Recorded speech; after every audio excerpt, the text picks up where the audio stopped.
ఈరోజు నెల్లూరు నగరంలోని విజయమహల్ గేట్ దగ్గర ఉన్న విశ్రాంత్ హోటల్ నందు గణేష్ ఉత్సవ కమిటీ వారు రానున్న వినాయక చవితిని పురస్కరించుకొని అవగాహన సదస్సును ఏర్పాటు చేశారు. ఈ కార్యక్రమానికి సుమారు 200 మంది నెల్లూరు జిల్లా నలుమూలల గణేష్ విగ్రహ ప్రతిష్ట కమిటీ సభ్యులు పాల్గొనడం జరిగింది. ఈ కార్యక్రమంలో వినాయక చవితి విగ్రహాలు నిమజ్జన కార్యక్రమంలో వచ్చే సమస్యలపై వాటిని ఏ విధంగా పరిష్కరించుకోవాలో అనే దానిపై చర్చ జరిగింది. ఈ కార్యక్రమానికి ఉత్సవ కమిటీ నాయకులు, రాష్ట్ర ప్రధాన ఉపాధ్యక్షులు బయ్యా శ్రీనివాసులు, రాష్ట్ర అధ్యక్షులు కొండపల్లి శ్రీకాంత్, జిల్లా అధ్యక్షులు గడ్డం విజయ్ కుమార్, గౌరవ అధ్యక్షులు టి నాగేశ్వరరావు, నిర్వాహకులు హర్ష మరియు భాస్కర్ రెడ్డి, నిర్వాహకులు ఏవిఆర్ మోహన్ తదితరులు పాల్గొనడం జరిగింది.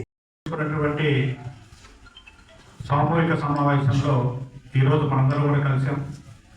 ఈరోజు ఈ కార్యక్రమంలో పాల్గొన్నటువంటి గణేష్ మండప నిర్వాహకులందరూ కూడా స్వాగతం. సింహపురి గణేష్ ఉత్సవ సమితి నగర ప్రధాన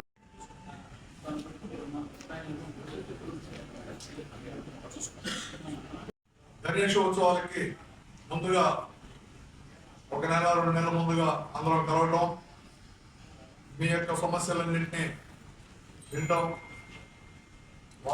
వాటి పరిష్కార మార్గంగా విక్రమసింహపురి గణేష్ ఉత్సవ సమితి బయలుదేరటం, అధికారుల దగ్గరికి, రాజకీయ ప్రతినిధుల దగ్గరికి వెళ్ళటం, ఆ యొక్క సమస్యలన్నీ తీర్చడం.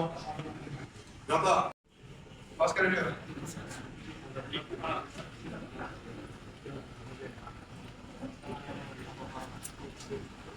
మనకి గతంలో అన్నీ కూడా మనకి అన్ని బాగా ఏర్పాటు జరుగుతున్నాయి.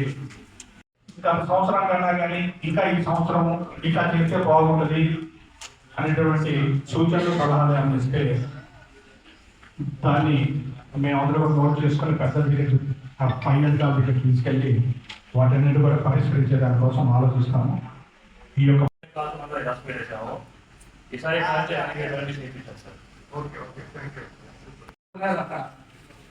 వాళ్ళు అడిగి దాంట్లో ఈసారి దాన్ని వేయించడానికి ప్రయత్నం చేస్తాం.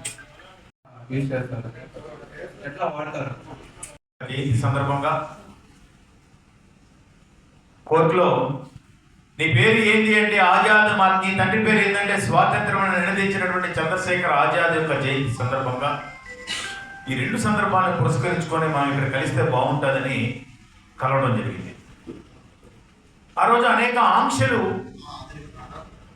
స్వాతంత్ర పోరాటంలో ఉన్నప్పుడు ఆ ఆంక్షల నుంచి బయటపడే దానికోసం, కనీసము యువతను ఉత్సాహపరిచే దానికోసం ఇవ్వాల్సిన సందేశాన్ని కూడా ఇవ్వలేని పరిస్థితిలో స్వాతంత్ర పోరాట యోధులు, నాయకులు ఉన్నప్పుడు దీనికి పరిష్కారం ఏంటని చెప్పి తిలక్ మహోదయుడు ఆలోచించాడు. వారు ఆలోచించి పుట్టిందే అప్పటిదాకా ఇంటికి మాత్రమే పరిమితమైన గణేష విగ్రహ తాత్కాలిక ప్రతిష్ట కార్యక్రమాలు, గణేష ఉత్సవాల ఆద్యులు లోకమాన్య బాలగంగాధర్ తిలక్ జయంతి సందర్భంగా స్థానిక హోటల్ విశ్రాంతి నందు విక్రమసింహపురి గణేష ఉత్సవ సమితి యొక్క సమావేశం జరిగింది. ఈ సమావేశంలో సుమారుగా 100 మండప నిర్వాహకులు హాజరయ్యారు. వారి యొక్క ఇబ్బందులు, వారు ఎదుర్కొంటున్న సమస్యల గురించి కమిటీకి తెలియజేయడం జరిగింది. ఈ సమస్యల పరిష్కారం కోసం కమిటీ దానికి తగినటువంటి ప్రభుత్వ అధికారులు, పాలనాధికారులను సంప్రదించి ఆ సమస్యలు సాల్వ్ చేసే దానికోసం కృషి చేస్తామని చెప్పి ఈ సందర్భంగా తెలియజేస్తున్నాం. ఈ సంవత్సరం ఎప్పటిలాగే 5వ రోజు నిమజ్జనోత్సవం జరుపుకోమని పిలుపునిచ్చాము. 5వ రోజు శుక్రవారం వచ్చింది. మేము పండితులు కలిసినప్పుడు 1వ రోజు కానీ 3వ రోజు కానీ కలిసి ఉపవాసం చెబితే 5వ రోజు నిమజ్జనం చేసుకోవచ్చు శుక్రవారం అయినప్పటికీ చెప్పారు. కాబట్టి ఆ సూచన కూడా నిర్వాహకులకు ఇవ్వడం జరిగింది. దాంతోపాటు ఈ సంవత్సరం ఏవైతే సమస్యలు ఉన్నాయో ఆ సమస్యల పరిష్కారం కోసం మేము తీవ్రంగా కృషి చేస్తామని హామీ ఇవ్వడమే కాకుండా రాబోయే గణేష ఉత్సవాలు, నిమజ్జనోత్సవాలు ఆధ్యాత్మిక చింతనతో, దైవ భక్తితో జరుపుకోవాలని చెప్పి ఎటువంటి మాదక ద్రవ్యాలకి అలవాటు చేసుకోకుండా దూరంగా ఉంటూ ఉత్సవాల్ని ఆధ్యాత్మిక చింతనతో పూర్తి చేయాలని చెప్పి కోరుకుంటూ, దాంతోపాటు ఈ సంవత్సరం ఏం పిలుపునిచ్చామంటే తప్పనిసరిగా స్థానికంగా ఉండే చిన్న చిన్న విగ్రహాలకి ప్రసాదాలు పంచడం ద్వారా వారికి చేయుతినివ్వాలని కూడా పిలుపునివ్వడం జరిగింది. దీనికి మా నిర్వాహకుల నుంచి మంచి స్పందన వచ్చింది. ఆంధ్రప్రదేశ్ గణేష్ ఉత్సవ సమితి నుంచి ఈ సంవత్సరం మేము ప్రభుత్వాన్ని చేస్తున్న డిమాండ్ ఏంటంటే గణేష్ ఉత్సవాల్ని రాష్ట్ర అధికార పండగగా జరపాలని చెప్పి పిలుపునిస్తున్నాము, ఆర్డర్ ఇవ్వాలని మేము డిమాండ్ చేస్తున్నాము. దీనికి సానుకూలంగా ప్రభుత్వం కూడా స్పందిస్తుందని ఆశిస్తూ గణేష ఉత్సవాలు ఎటువంటి సమస్యలు వచ్చినా విక్రమసింహపురి గణేష్ ఉత్సవ సమితి ఆ ఏరియాల వారిగా పెట్టిన ఇన్ఛార్జెస్ ఆ సమస్యల పరిష్కారం కోసం కృషి చేస్తారు. కాబట్టి ఆ ఏరియాలో ఉండేవాళ్ళు ఏదైనా సమస్యలు ఉంటే ఏరియా ఇన్ఛార్జీలు గ్రూపులో మేము నెంబర్లు షేర్ చేశాము.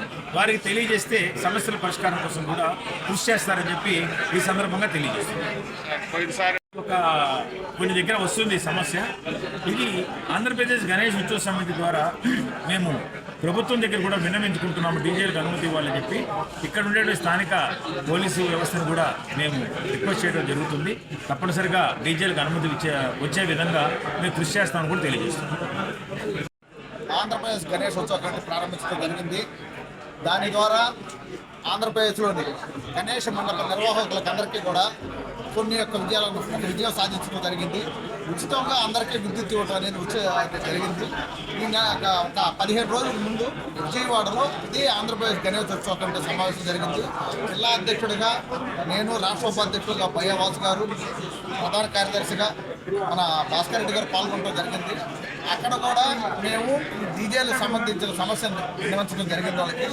వారు కూడా రాష్ట్రం మొత్తం మీద ఈ గణేష్ ఉత్సవాలకు సంబంధించిన డీజే సౌండ్ సిస్టంలో ఒక లెవెల్లో సౌండ్ పెట్టుకుంటూ డీజేలు ఉపయోగించుకునే విధంగా రాష్ట్ర ప్రభుత్వంతో మాట్లాడుతూ ముఖ్యమంత్రి గారిని, ముఖ్యమంత్రి గారిని కలిసి మేము తప్పనిసరిగా వాళ్ళ దగ్గర నుంచి అనుమతి తీసుకుంటామని చెప్పడం కూడా జరిగింది. కాబట్టి ఈ సంవత్సరం డీజేలకు దాదాపు అనుమతి వస్తుందని కోరుకుంటున్నాం.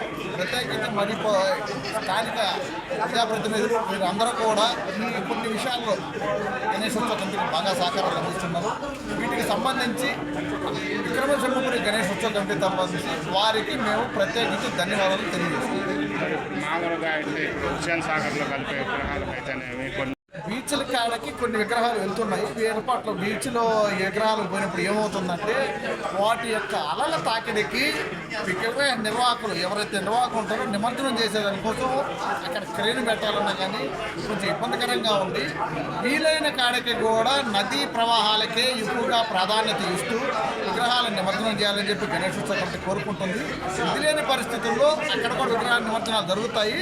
అక్కడ కూడా మనము రాష్ట్ర ప్రభుత్వాన్ని కొంతమంది ఈతగాళ్ళని ఎన్డీఆర్ఎఫ్లో నుంచి కానీ దేని నుంచి అక్కడ కొంతమంది ఈతగాళ్ళని తీసుకొని అక్కడ పెట్టేదాని కొరకు అని చెప్పి గణేష్ ఉత్సవ కమిటీ పూర్తిగా ప్రభుత్వాన్ని కూడా కోరుతున్నారు.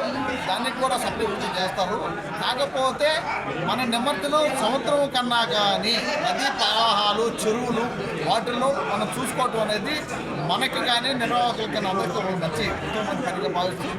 ఎక్కువగా వీటికి ప్రాధాన్యత ఇవ్వాలని చెప్పి కోరుకుంటున్నాం.